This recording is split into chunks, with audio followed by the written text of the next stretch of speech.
Beleza, começando. Olá. Boa tarde, hoje estamos aqui para fazer a revisão do terceiro ano da matéria de filosofia. Acumulação primitiva. Essa acumulação primitiva desempenha na economia política aproximadamente o mesmo papel do pecado original na teologia.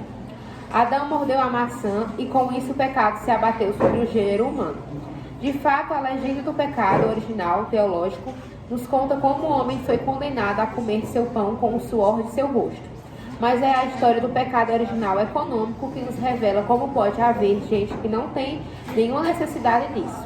E desse pecado original datam a pobreza da grande massa, que ainda hoje, apesar de todo o seu trabalho, continua a não possuir nada para vender a não ser a si mesmo. E a riqueza dos poucos, que cresce continuamente, embora há muitos que tenham deixado de trabalhar. Karl Marx, o Capital. No texto acima, Marx realiza uma leitura da acumulação primitiva como o pecado original econômico, que deu origem ao capitalismo e à exploração do trabalhador por uma classe que não trabalha. Como isso se deu? Letra A. A classe trabalhadora não possuía a capacidade de gerir os negócios e, assim, precisou de gerência da burguesia. Letra B. A burguesia possui uma determinação divina que a obriga a conduzir economia e impulsionar a classe trabalhadora. Letra C. Em determinado momento histórico, ocorreu a apropriação da terra por alguns grupos de indivíduos. A posse da terra separou os trabalhadores das condições para a realização do trabalho, tornando possível a acumulação.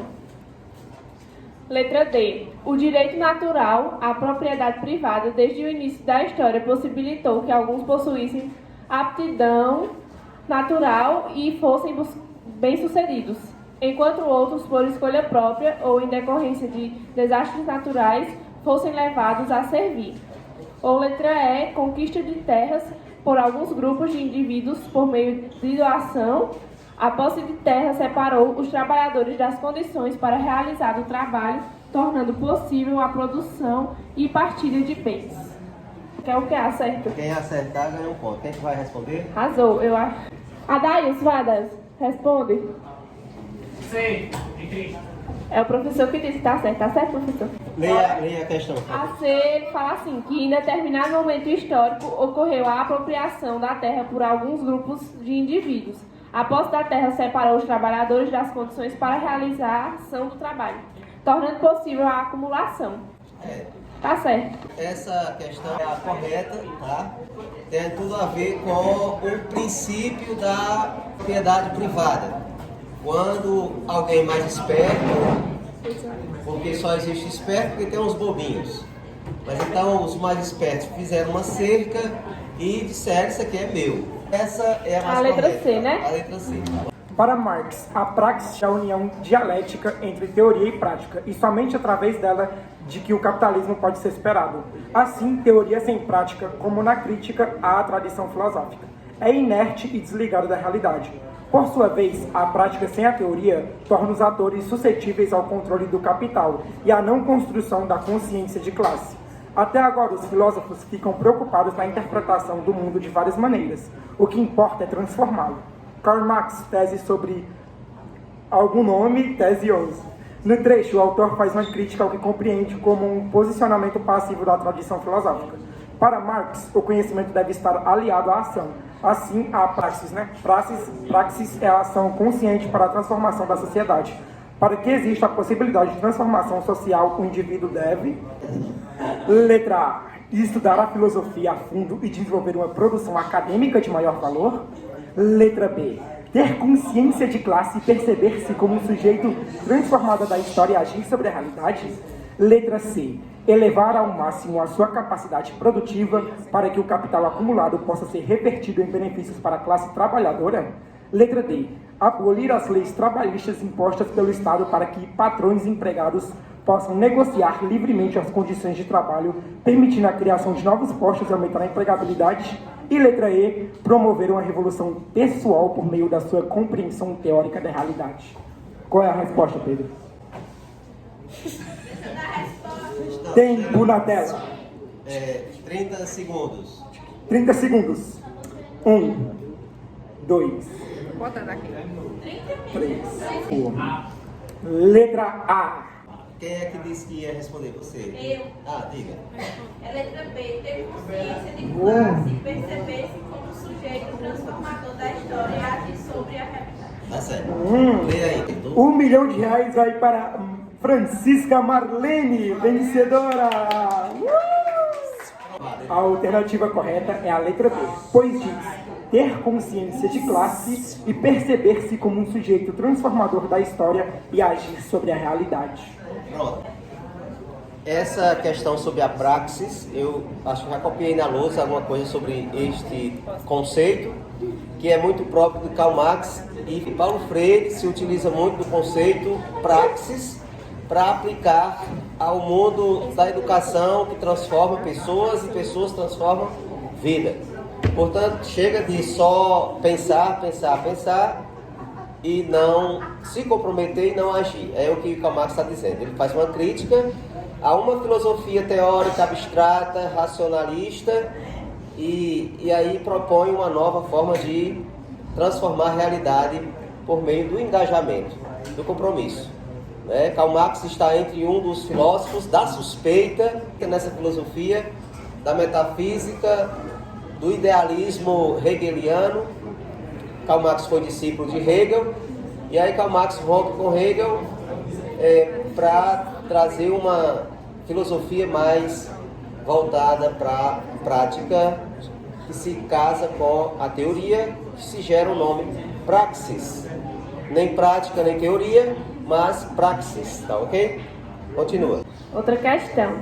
Penso que não há um sujeito soberano, fundador, uma forma universal de sujeito que poderíamos encontrar em todos os lugares.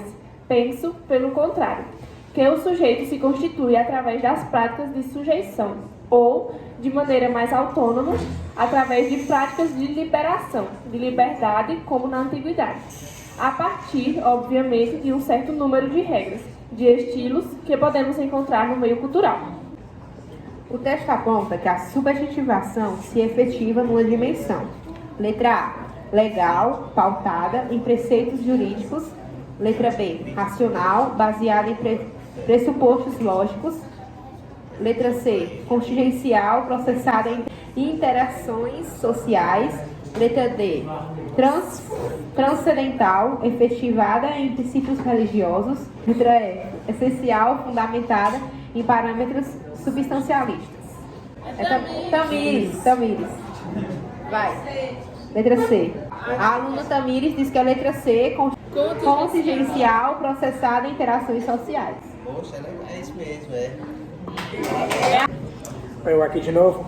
Ao mesmo tempo, graças às amplas possibilidades que tive de observar a classe média, vossa adversária rapidamente conclui que vós tendeis razão, inteira razão em não esperar dela qualquer ajuda.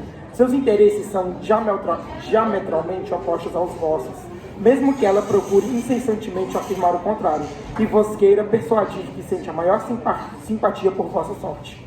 Mas seus atos desmentem as suas palavras. No texto, o autor apresenta delineamentos éticos que correspondem aos: letra A, alicerce da ideia de mais-valia. Letra B, fundamentos do método científico. Letra C, conceito de luta de classes. Letra D, paradigmas do processo indagativo. E letra E, domínios do fetichismo da mercadoria. E essa pergunta vai para a Carol. Letra A? Diga aí, professor. Não, viu? Não.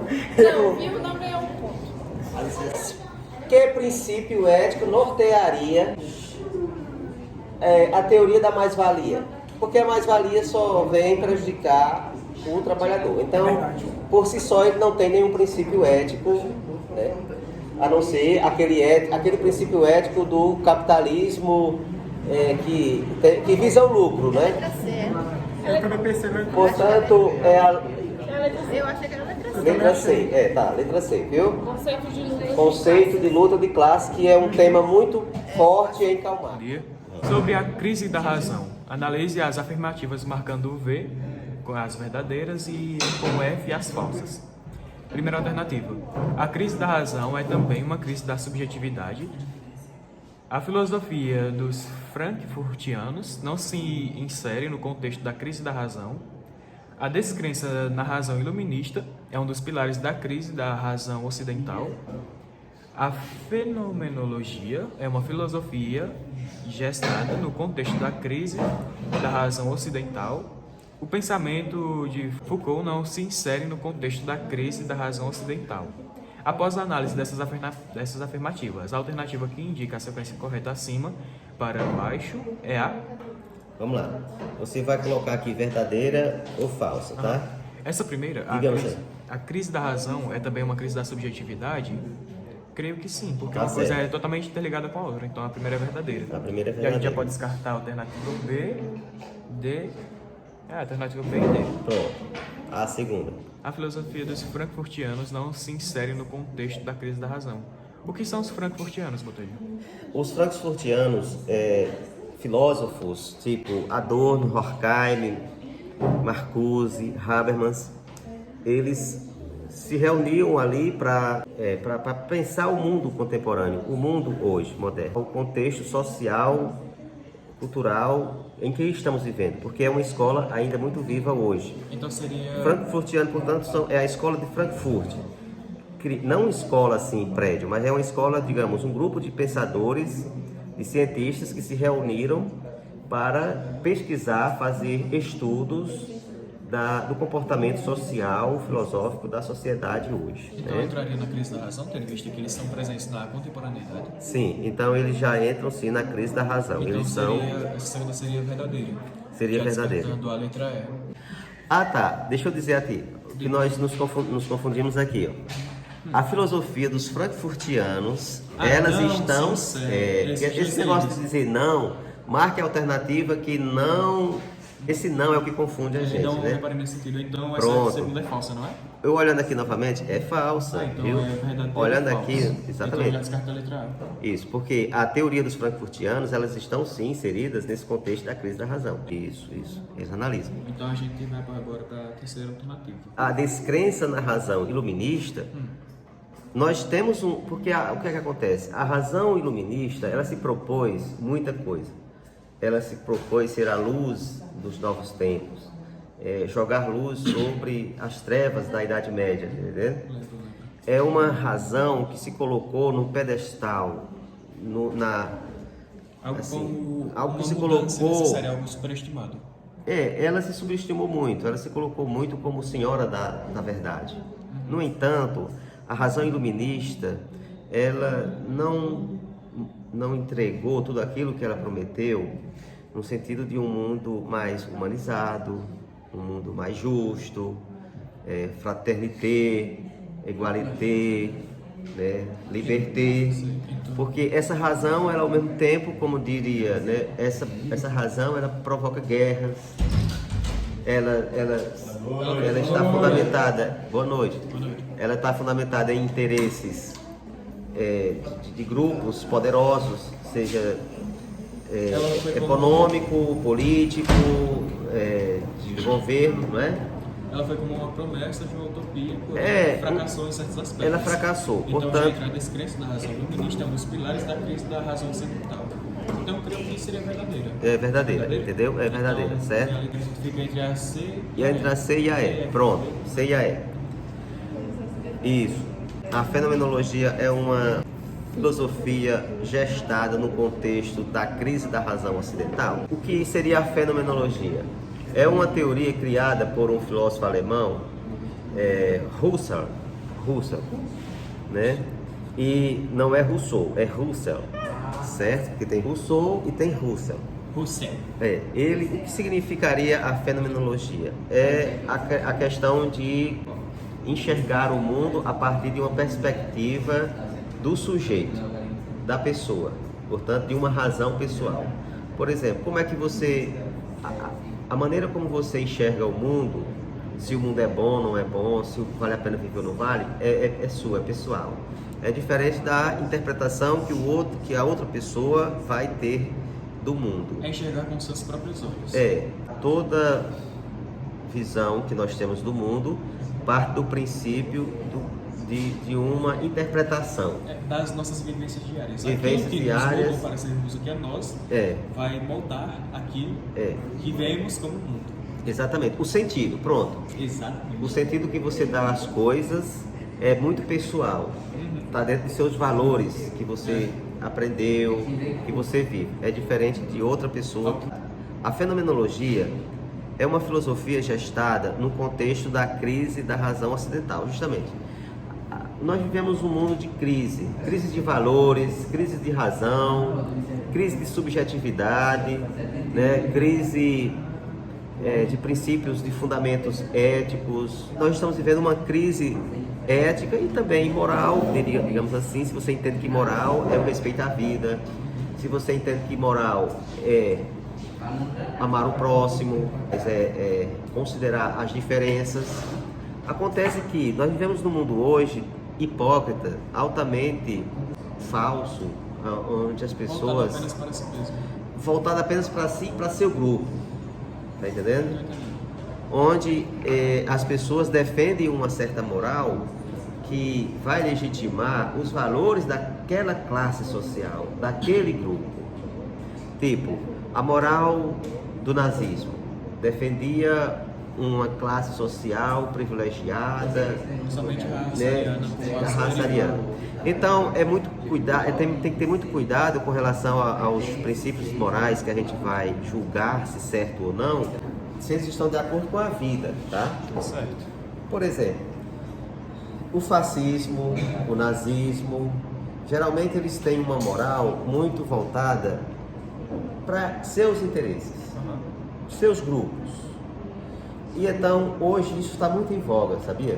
Então, voltando para a fenomenologia, ela realmente estaria inserida no contexto da crise da razão ocidental. Isso, porque ela propõe uma nova visão de mundo, ela propõe uma nova compreensão racional da vida, das coisas. Qual é o interesse que vai nos nortear, né? Qual é o interesse maior que vai me fazer tomar uma atitude? É um interesse pessoal ou também coletivo, dos outros? Não só do meu grupo, mas dos outros grupos, assim, das minorias. Então, realmente seria a alternativa C. Porque a primeira está correta, a segunda é falsa, a terceira e a quarta estão corretas. Alternativa C. Isso. Portanto, é assim, né? O pensamento de Foucault. Diz assim, vamos só para outro para retirar uma dúvida. O pensamento de Foucault não se insere no contexto da crise da razão ocidental? Ele se insere sim. O Foucault é um pensador francês contemporâneo, faleceu há pouco tempo. Ele é um crítico dessa sociedade contemporânea moderna, viu? Foucault vai fazer grandes críticas à sociedade de poder, de classe, onde ele vai trazer a ideia da microfísica do poder. Alternativa tá certo? C. Alternativa C, viu, galera? Tá certo, obrigado, Deus abençoe. Olha, um abraço, namastê. Ô, gente, obrigada. Valeu. Até a próxima. Cheiro, tchau.